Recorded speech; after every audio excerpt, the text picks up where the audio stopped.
ده الجزء التاني من سلسلة افلام فينوم، والجزء الاول عملناه وهتلاقيه في القناة وهنحطه في صندوق الوصف وفي اول كومنت. والجزء الاول كان خلص لما كان فينوم في جسم ايدي وقدر يخلص على الكائن الفضائي رايت وهو في جسم ديريك، وساعتها رجع تاني لشغله الطبيعي اللي هو الصحافة عشان عرف كل الناس ان فينوم اختفى من ساعة الحادثة دي. ولما رجع تاني للصحافة عمل لقاء صحفي مع قاتل متسلسل اسمه كاسيدي. وتعالى بقى نبدأ الجزء التاني. فيلمنا بيبدأ في الماضي سنة 1996 في سجن للمجرمين النفسيين، وبنلاقي كاسيدي القاتل المتسلسل وهو بيتكلم مع حبيبته شريك من ورا الحيطة عشان كل واحد فيهم مسجون في أوضة، وبتعيط علشان عندها قوة خارقة وما بقتش عارفة تسيطر عليها، وعلشان كده الشرطة قررت تنقلها في مكان يعرفوا يتحكموا عليها في قوتها. وكاسيدي بيكون متضايق جدا بس مش بيعرف يعمل لها حاجة، وهي في الطريق بتستخدم قوتها الخارقة وبتصرخ بصوت عالي جدا وبيطلع منها ترددات صوتية عالية جدا. والضابط بيدافع عن نفسه وبيضربها بالمسدس والرصاصة بتيجي في عينها. وبعد كده بنلاقيها بعد ما عالجوها وودوها للمكان المصمم للتحكم في قوتها الخارقة واللي هتتحبس فيه للأبد. وبنرجع لوقتنا الحالي وبنلاقي شريك وهي لسه موجودة في سجنها، وبنلاقيها انها مركبة عين صناعية، والحراس اللي بيدخلوا لها الاكل بيعملوا كل احتياطاتهم علشان ما يتوزوش من قواتها الخارقة، وبيبقوا مدخلين جورنان مع الاكل. ولما بتقراه بتلاقي عن احتمالية اعدام كاسيدي حبيبها بسبب الجرائم اللي عملها وبتتضايق جدا. وبنلاقي ان اللي كاتب الخبر ده هو ايدي، وده كان اللقاء اللي هو عمله معاه. وبعد كده بنشوف ايدي وهو مع الضابط جرام وهو بيقول له انه يحاول يعرف كاسيدي دافن الجثث بتاعته فين علشان بيبقى رافض يتكلم مع اي حد غير ايدي. ولما بيمشي فينوم كان عايز ياكله علشان مش بيحب ياخد اوامر من حد، بس ايدي بيلحقه وبيدخل الحمام علشان محدش يشوفه، وهما الاتنين بيقعدوا يتخانقوا علشان كل واحد فيهم عنده وجهة نظر، بس برضه ايدي بيبقى مش عايز يعرف حد ان هو موجود. وبعد ما بيخلص خناقته مع فينوم بيروح لكاسيدي وبيحاول يعرف منه مكان الجثث اللي قتلها لكن بيفشل. بس كاسيدي قال له هقول لك قصة حياتي وتكتبها في الجريدة بتاعتك مقابل انك هتوصل رسالة للمعجبيني في الجريدة. واتفقوا على كده. وهو جاي ماشي فينوم بيقول له انه يبص على الزنزانة بتاعته، وبيبص وبيشوف كل الرسومات اللي راسمها. ولما بيخرج الضابط بيسأله عرفت مكان الجثث، بس قال له لا وان الموضوع هياخد منه وقت، فنبه عليه انه اول ما يوصل لحاجة يقول له. ولما بيروح فينوم بيسيطر على جسمه وبيرسم كل الرسومات اللي كانت في زنزانة كاسيدي، وبيجمع كل الرسومات ببعض وبيقدر يوصل للجزيرة اللي فيها مكان الجثث، وبيبلغ الصحافة والشرطة، وبيبقى عمل سبق صحفي كبير جدا. والضابط بيتضايق ان ايدي هو اللي اكتشف مكان الجثث وما جاش قال له، وساعتها بيتحكم على كاسيدي بالاعدام بسبب انه اتثبت عليه كل الجرائم اللي عملها. وكاسيدي وشريك بيبقوا متضايقين جدا، وبننتقل لايدي وفينوم بيكون متضايق من العيشة المملة دي وانه عايز يطلع ويتقاتل مع الاشرار علشان ايدي بيكون مخبيه عن الناس كلها، بس بيفهمه انه ما ينفعش يظهر علشان الشرطة لو عرفت انه لسه موجود هيسجنوه. بس فينوم كمان بيكون زهقان من كتر اكل الفراخ والحلويات وانه عايز ياكل لحم بشري، بس ايدي بيتجاهله وبيقوم يكمل شغله. ففينوم بيسيطر عليه وبيبوظ له شغله، فبيضطر يسمع كلامه وبينزل سوبر ماركت بتاع تشين، وبتبقى هي الوحيدة اللي عارفة ان فينوم لسه موجود في جسم ايدي. بس تشين قالت له ان الحلويات كلها خلصانة، فبيوديه لمزرعة فراخ علشان ياكل الكمية اللي هو عايزها، بس بيكون زهق من اكل الفراخ وبيبقى لحمها مش لذيذ بالنسبة له وانه عايز ياكل لحم بشري. وهو بيقول كده لايدي بيلاقي مجرم بيتعرض لواحدة ست في الشارع، فبيفرح علشان اخيرا هياكل لحم بشري، وكان لسه هياكله بس ايدي بيرفض علشان هو شرير بس ما يستاهلش الموت، فبيرميه بعيد وبيخلي ايدي يتعلق في مبنى كعقاب ليه انه ما خلهوش ياكله. وإني بتتصل بيه علشان عايزة تشوفه وبيفرح علشان بتكون وحشة جدا، بس لما بيروح يقابلها بيلاقيها لابسة خاتم الخطوبة وبتقول له انها قربت تتجوز وانها اختارت دان علشان حست معاه بالامان، وبتحس ان فينوم لسه جواه بسبب التشتت اللي هو فيه. وايدي بيبارك لها على الخطوبة بكل حزن وبيمشي وبيركب الموتوسيكل وهو متضايق. وفينوم بيقول له انه هيعرف يعالج كل جروحه لو حصل له حاجة، بس مش هيعرف يعالج جروح قلبه. وبعد مرور الايام كاسيدي بيبعت له جواب فيه قصة حياته زي ما اتفق معاه، ولما بيقراها بيلاقي ان كاسيدي وهو طفل قتل جدته لما وقعها من على السلم، وقتل مامته متكهربة في البانيو، وباباه لما عرف انه مختل نفسيا وداه لمكان يقدر يحتويه علشان ما بقاش قادر يتعامل معاه. بس هناك كانت الاطفال بتضربه وبتتنمر عليه، بس شريك كانت بتدافع عنه، ومن ساعتها وهما بيحبوا بعض وبيتعاطف معاه وبيقرر انه يروح يعمل معاه لقاء على امل انه يخرج منه باي تصريحات قبل اعدامه. ولما بيروح له بيسجل اللقاء بمسجل صوتي، بس كاسيدي بيكون متضايق منه علشان هو السبب في سجنه وفي اعدامه، وبيفكره ان هو قتل امه لما ولدته، وبيضايقه وبيقول له انه يتمنى انه يكون وحيد طول حياته. ففينوم بيتضايق انه بيكلمه بالطريقه دي وبيضربه، فبيدافع عن نفسه وبيعض ايده، والحارس بيجي وبيبعدهم عن بعض. وكاسيدي بيستغرب علشان علشان هو ده دم بشري كتير، بس اول مرة يدوق دم بشري عامل كده، وبيقول ان ايدي وراه سر مخبيه، وبياخد دم من على بقه وبيلاقي ان الدم بيتحرك فبيبلعه. وايدي لما بيروح بيزعق جامد مع فينوم علشان بيتصرف من دماغه، وظهر وهو بيعمل اللقاء مع كاسيدي وانهم كده ممكن يتكشفوا، وانه مش بيفكر غير في الاكل وبس، وانه فاشل. بس فينوم قال له ان هو اللي فاشل، وانه نجح لما ظهر في حياته، وان هو اللي اكتشف مكان الجثث، وان من غيره ما كانش هيعرف يعمل حاجه. وهما الاتنين بيفضلوا يضربوا في بعض وبيكونوا كرهوا العيشه مع بعض. ففينوم بيقرر الانفصال عنه وبيخرج من جسمه وبيدخل في جسم راجل في الشارع، وبيكسر موتوسيكل ايدي قبل ما يمشي. وبننتقل لكاسيدي وهو بيتعدم، وفي لحظه دخول السم في جسمه بيظهر كائن فضائي من فصيله فينوم بيستحوذ على جسمه، وده بسبب انه عض حته من جسم فينوم وتفاعلت في جسمه مع السم، وظهر الكائن ده اللي اسمه كارنيج،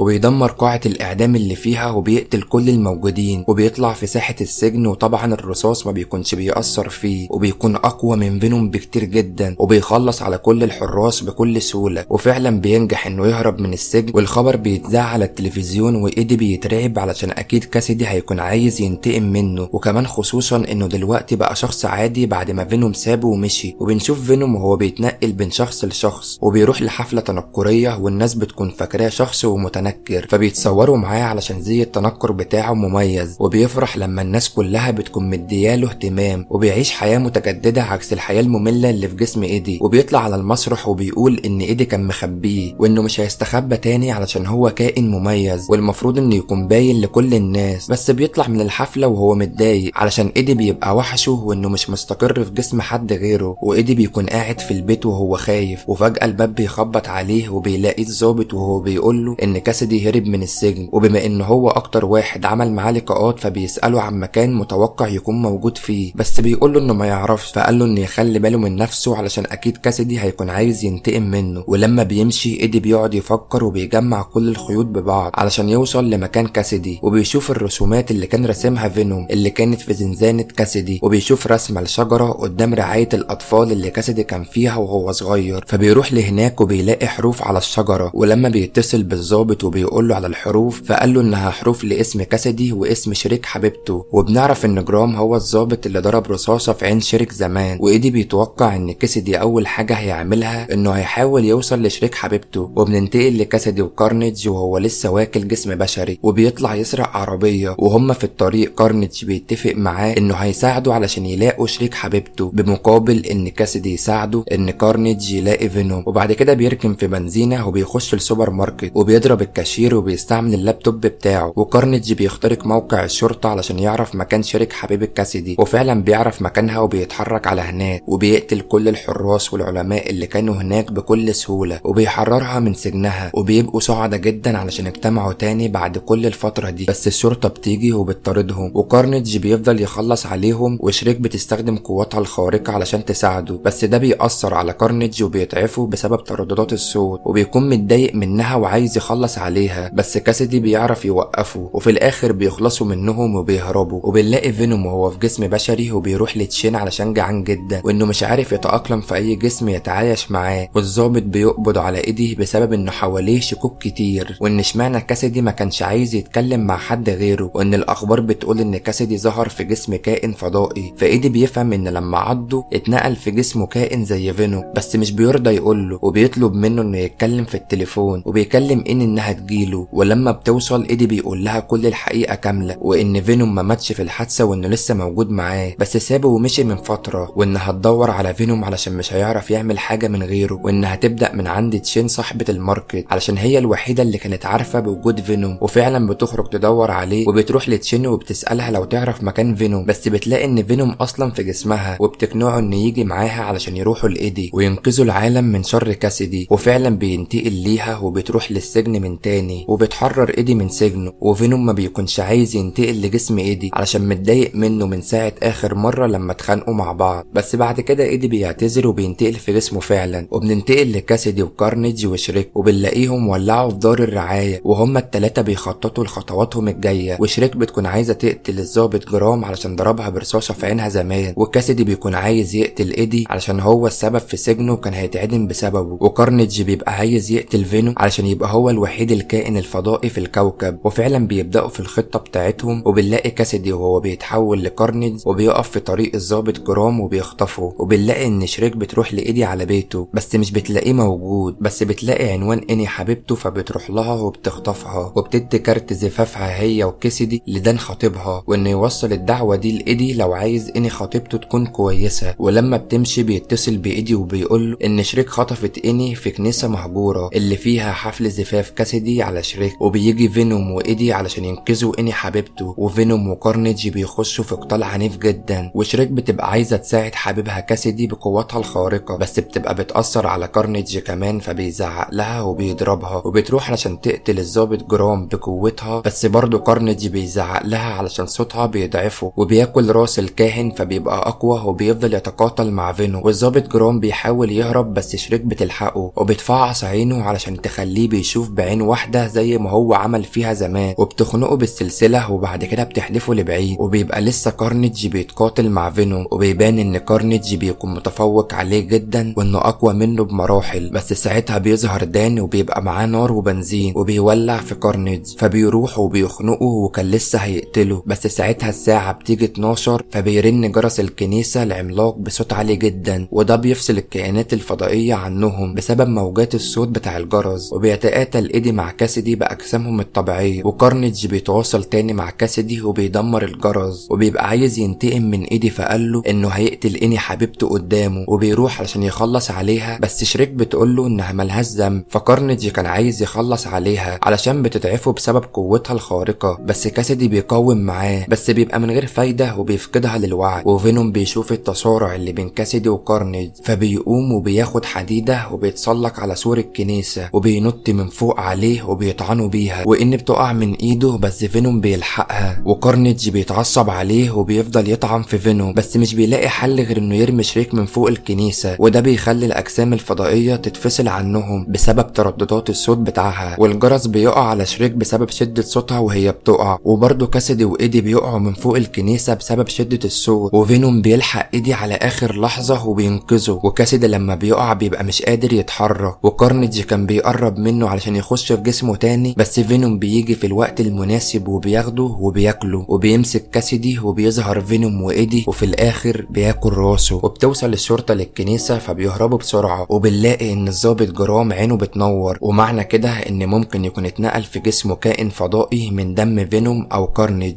وبنلاقي فينوم وايدي وهم قاعدين مع بعض، وايدي بيقول له انهم لازم يفضلوا موجودين في حياه بعض علشان هما الاتنين بيكملوا حياه بعض. وفي يوم وهو ايدي نايم بنلاقي المكان بيتغير وانهم اتنقلوا في زمن تاني، وبنشوف شخصيه سبايدر مان في تلفزيون وهو فينوم بيقول له ان عايز ياكله، وده اللي احنا هنشوفه في الجزء الثالث وهي بين فينوم وسبايدر مان. وكمان هنشوف ان كل كوكب فينوم هيجوا على كوكب الارض في معركه كبيره جدا، وان كمان في كائنات تانية هتظهر من كواكب تانية. والاول مره هنشوف فينوم بيحاول ينتقل في كذا جسم علشان يخلص عليهم ويكون اقوى، لانها هتكون معركه كبيره جدا ما بينهم. فيا ترى فينوم هيقدر ينتصر عليهم ولا لا؟ فده اللي احنا هنعرفه في الجزء الثالث. وبس كده، فياريت لو متحمس للجزء الثالث تعمل لايك علشان ده هيحمسنا نعمله اسرع واسرع يعني، وياريت تعمل سبسكرايب للقناه اللي هو اشتراك وتفعل زر الجرس علشان اول ما ننزل الجزء الثالث يجيلك اشعار بيه. وبس كده، نشوفكم في فيلم جديد ويلا سلام.